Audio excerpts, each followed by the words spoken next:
Why democracy? So far, we have discussed about the definition of democracy and its different features. So now, the discussion that we have done so far, with the help of that discussion, we are now able to distinguish a democratic government from a non-democratic one. So we have that level of knowledge, right? Now we are going to discuss the next aspect of democracy, that is why democracy is important. We are now aware what is democracy, but why is it so important? Why are we studying democracy since our sixth class, and why it's such a huge topic? So we are going to discuss this in this video, in this section. An argument broke out in Madame Lingdo's class. She had finished teaching the previous section on what is democracy and asked the students if they thought democracy was the best form of government. अब madam Lyngdoh ने अभी अभी अपनी class में, जो हमने last section खत्म किया है, इसी तरीके से मैडम लिंगडो ने भी अपनी इस तरीके से व्हाट इज डेमोक्रेसी वाली डिस्कशन खत्म की थी। और उन्होंने बच्चों से पूछा कि आपको क्या लगता है कि क्या डेमोक्रेसी सबसे अच्छी फॉर्म ऑफ गवर्नमेंट है। एवरीवन हैड समथिंग टू से। अब सारे बच्चों के पास अपने अपने विचार थे, अपने अपने आइडियाज थे इस चीज़ को रखने के लिए कि क्या democracy best form of government है या नहीं।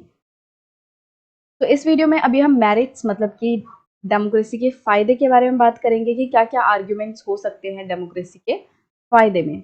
कुछ कुछ चीज़ें हम, क्योंकि ये बच्चों की डिस्कशन हो रही है, तो उसमें हम कुछ कुछ पॉइंट्स, थोड़े उसके नेगेटिव पॉइंट्स भी आएंगे, बट हाँ, हम एक तरीके से डिस्कशन को समझेंगे कि डेमोक्रेसी के पक्ष में और विपक्ष में क्या क्या आर्ग्यूमेंट्स हो सकते हैं।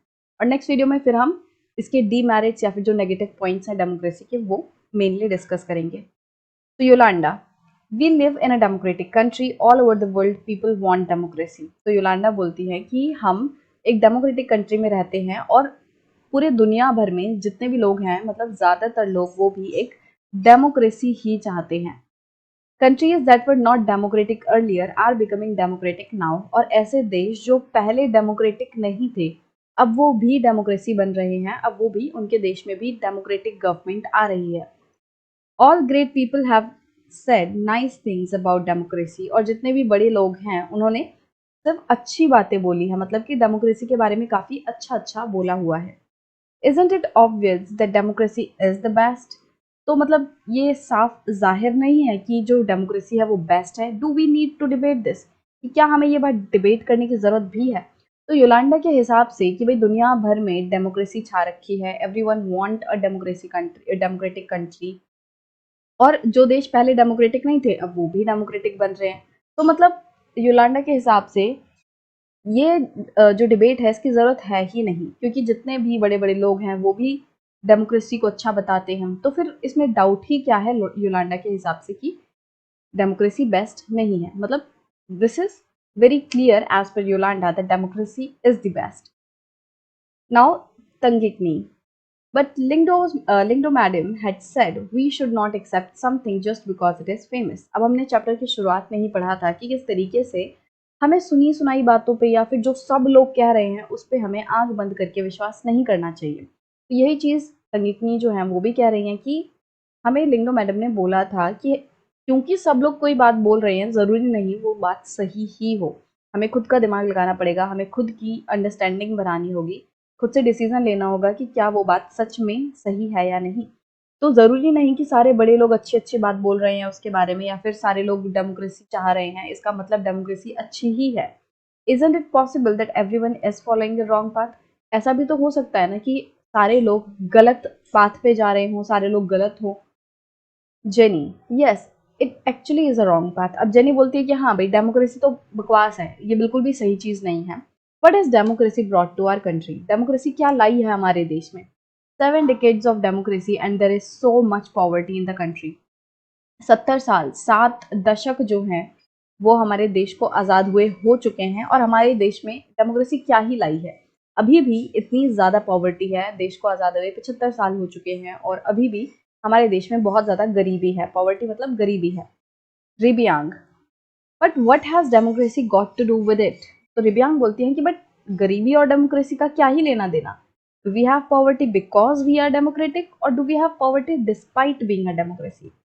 तो रिबियांग बोलती हैं कि क्या हमारे देश में गरीबी सिर्फ इसलिए है क्योंकि हम एक डेमोक्रेटिक कंट्री हैं, अगर डेमोक्रेसी हट जाएगी तो सारे लोग अमीर हो जाएंगे, सबके पास पैसा आ जाएगा, ये केस है, या फिर हमारे देश में डेमोक्रेसी होने के बावजूद भी पॉवर्टी है।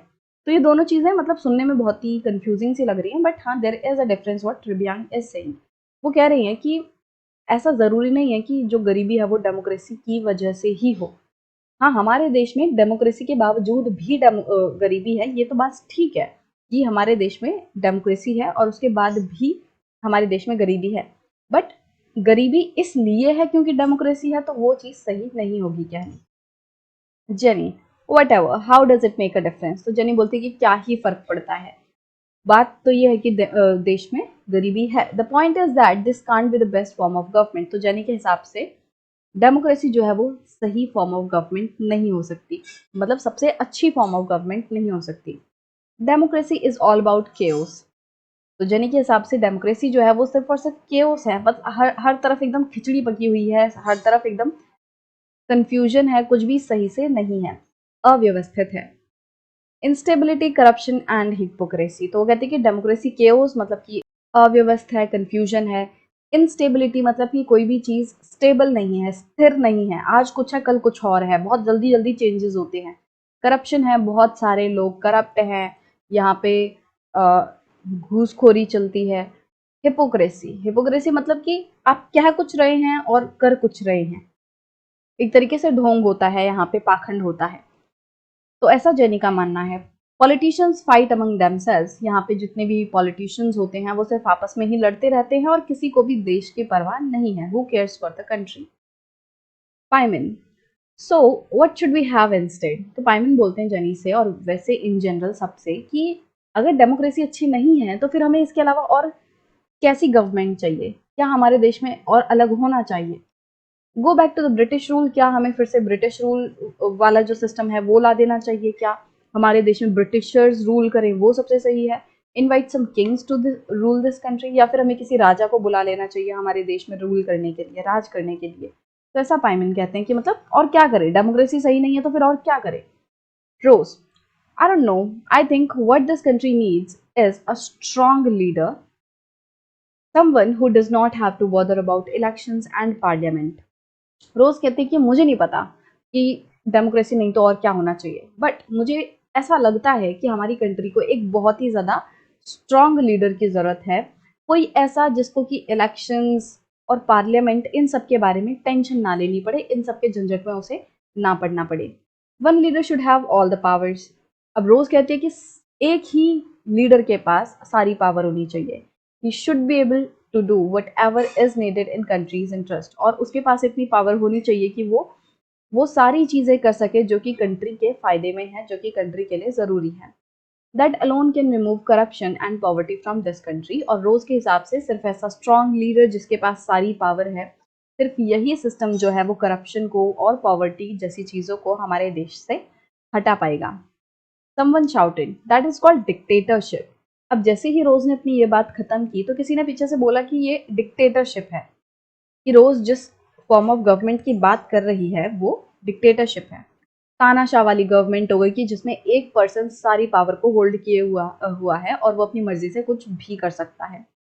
कोई, what if that person starts using all these powers for himself and his family? तो अब वही बोलती कि ठीक है, जो रोज ने बात बोली हम उस चीज़ को कंसिडर कर सकते हैं, बट क्या हो कि अगर वो पर्सन जिसको हमने सारी पावर दे रखी है, जो कि मतलब सबसे ज़्यादा स्ट्रांग है, सबसे ज़्यादा पावरफुल है, क्या होगा अगर वो अपनी इस पावर को अपने और अपनी फैमिली के फ़ायदे के लिए यूज़ करने लगे? वो आम जनता के बारे में ना सोचे, वो सिर्फ़ और सिर्फ़ अपनी फैमिली, अपने बारे में सोचे और अपने फ़ायदे में जो कुछ भी हो वो सारा काम करने लगे। What if he is corrupt himself? क्या हो अगर वो खुद ही करप्ट हो, खुद ही वो भ्रष्ट हो, तो क्या होगा? Rose, I am speaking only of the honest, sincere and strong leader. अब रोज बोलती है कि मैं ऐसे करप्ट लीडर्स के बारे में बात नहीं कर रही, मैं एक ऐसे लीडर के बारे में बात कर रही हूँ जो कि ऑनेस्ट हो, जो कि सच्चा हो, जो सिंसियर हो, जो स्ट्रॉन्ग लीडर हो। मैं ऐसे की बात कर रही हूँ जो सच्चाई की राह पे चले, मैं करप्ट की बात नहीं कर रही। एक ऐसा रूलर होना चाहिए जो कि स्ट्रांग हो, पावरफुल हो, सिंसियर हो, ऑनेस्ट हो, जिसके पास सारी पावर हो।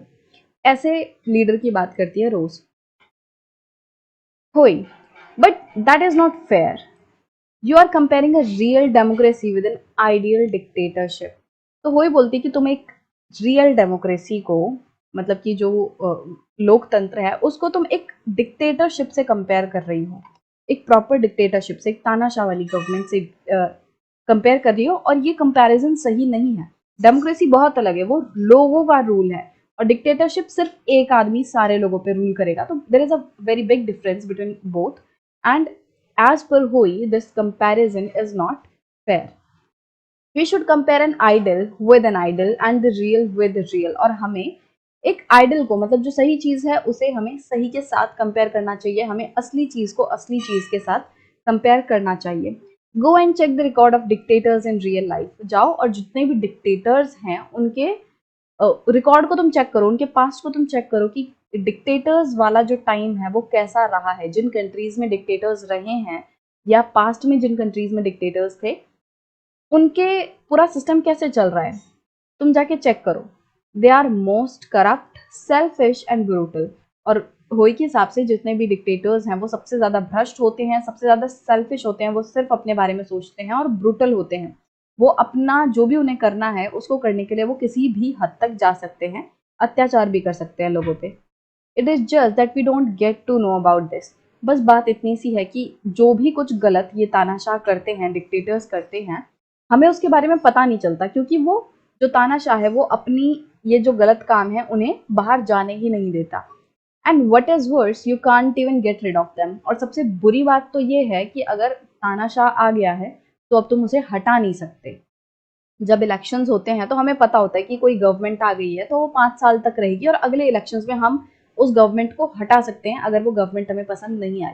बट अगर तानाशाह है, अगर डिक्टेटर है, तो वो वहां हमेशा के लिए, जब तक वो मरेगा नहीं तब तक वो पर्सन नहीं हटेगा, और मरने के बाद भी उसका बेटा या उसकी जो फैमिली मेंबर है वो रूल करने वाले हैं. तो बेसिकली आप डिक्टेटर्स को नहीं हटा सकते इस तरीके से कि अगर आज पसंद नहीं आ रहे तो कुछ साल बाद उसे हम अपनी मर्जी से हटा सके और अपनी मर्जी से किसी और को बना सकें. तो ये चीज डिक्टेटरशिप में पॉसिबल नहीं है. Madam Lingdoh was listening to this discussion with interest. अब मैडम लिंगडो जो है वो इस बच्चों की जितनी भी डिस्कशन हो रही थी उसे बहुत ही ज्यादा ध्यान से सुन रही थी. Now she stepped in. तो अभी तक सारे बच्चे डिस्कशन कर रहे थे, मैडम ने कुछ नहीं बोला था, तो अब मैम भी बोलना शुरू करती हैं. I was delighted to see you all arguing so passionately. मुझे बहुत ज्यादा खुशी हुई कि तुम सारे लोग इतना, मतलब पैशनेटली, इतना ज्यादा जुनून से इस आर्ग्यूमेंट में, इस पूरे डिस्कशन में भाग ले रहे थे, पार्टिसिपेट कर रहे थे. आई don't know how who is right and who is wrong. अब मुझे नहीं पता तुम में से कौन सही है कौन गलत है. That is for you to settle. अब ये तुम खुद देखो तुम में से कौन सही है कौन नहीं. But I did feel that you all wanted to speak your mind.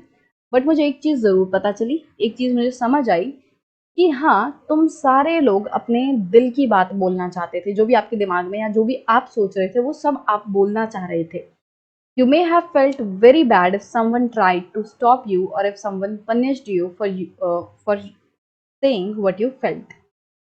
आपको बहुत बुरा लगता अगर आपके कुछ कहने की वजह से कोई आपको पनिश करता या आपको बुरा भला कहता, मतलब कि आपने कुछ बोला और आपके बोलने से आपको कह रहे हैं कि तुमने ये बोला इसलिए तुम्हें सजा दी जाती है. तो अगर कोई हमें ऐसे कहेगा तो हमें बहुत बुरा लगेगा. तो बेसिकली मैडम क्या कहना चाह रही हैं कि आप यहाँ पे अपनी मर्जी से कुछ भी बोल सके. आप जो फील कर रहे थे, जो भी आपको लग रहा था डेमोक्रेसी के बारे में, you were able to speak that out. But अगर कोई आपको बोलने की वजह से, आपको आपके मत रखने की वजह से कोई पनिश करता तो आपको बुरा लगता. तो it is possible because you are in a democracy that you are able to express yourself, कि आप अपने आप को रख पा रहे हो लोगों के सामने, अपने विचारों को रख पा रहे हो. और ऐसा सिर्फ डेमोक्रेसी में ही पॉसिबल है. मान लो कोई तानाशाह वाला सिस्टम होता और उसमें आप बोलते कि तानाशाह बहुत बेकार होते हैं, वो बिल्कुल भी अच्छे नहीं होते. अब अगर आप तानाशाह के अगेंस्ट में चीज बोलते तो तानाशाह आपको पनिश कर देता कि तुम्हारी हिम्मत कैसे हुई ऐसा बोलने की. तो क्योंकि आप अब देखो, बच्चों ने अच्छी बातें भी बोली डेमोक्रेसी के बारे में, बच्चों ने बुरी बातें भी बोली डेमोक्रेसी के बारे में, और यहाँ पे कोई किसी को पनिश नहीं कर रहा था, क्योंकि डेमोक्रेसी में सबको हक है अपने अपने विचार रखने का, क्रिटिसाइज करने का. ठीक है, डेमोक्रेसी ऐसा नहीं है कि हाँ भाई एकदम एकदम प्योर है, एकदम सही है. हाँ, कुछ कमियां हैं उसमें भी.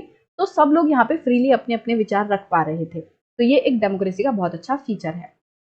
Would you be able to do that in a country that is not democratic. तो वही बात बोल रही है कि क्या तुम इतना खुल के अपने विचार किसी ऐसी कंट्री में रख पाते जो कि डेमोक्रेटिक नहीं होती.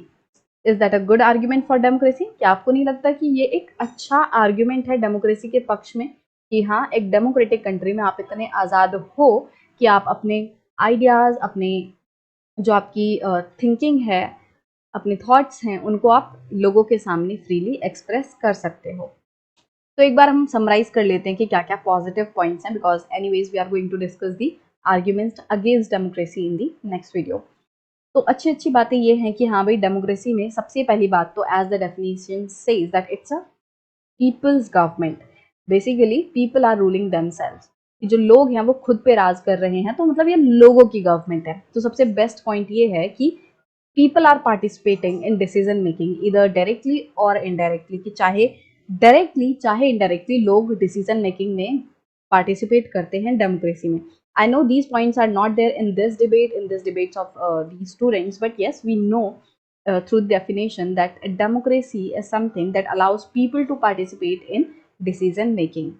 Then the second point we can discuss in favor of democracy is that we can remove the ruler if we don't like their workings. अगर हमें जो पर्सन हमने चुना था, अगर उसका काम करने का तरीका हमें अच्छा नहीं लगता है, तो हम अगले इलेक्शंस में उनको हटा सकते हैं और हम फ्रीली अपने को एक्सप्रेस कर सकते हैं। हमारे पास बहुत सारे राइट्स होते हैं, हमारे पास फंडामेंटल राइट्स होते हैं, और उन राइट्स को प्रोटेक्ट करने के लिए हमारे पास एक बॉडी होती है, जैसे कोर्ट है हमारे पास, कि हम अगर हमारे राइट का हनन होगा तो हम सुप्रीम कोर्ट के पास जा सकते हैं। इसी तरीके से एक रूल ऑफ लॉ चलता है, सारे लोग इक्वल होते हैं डेमोक्रेसी में, कोई भी बड़ा या कोई भी छोटा नहीं होता। अगर किसी ने कोई गुनाह किया है तो अमीर को भी सेम सजा मिलेगी, गरीब को भी, हिंदू को भी वही सजा मिलेगी, मुस्लिम को भी, राइट? सबको समान रूप से देखा जाता है।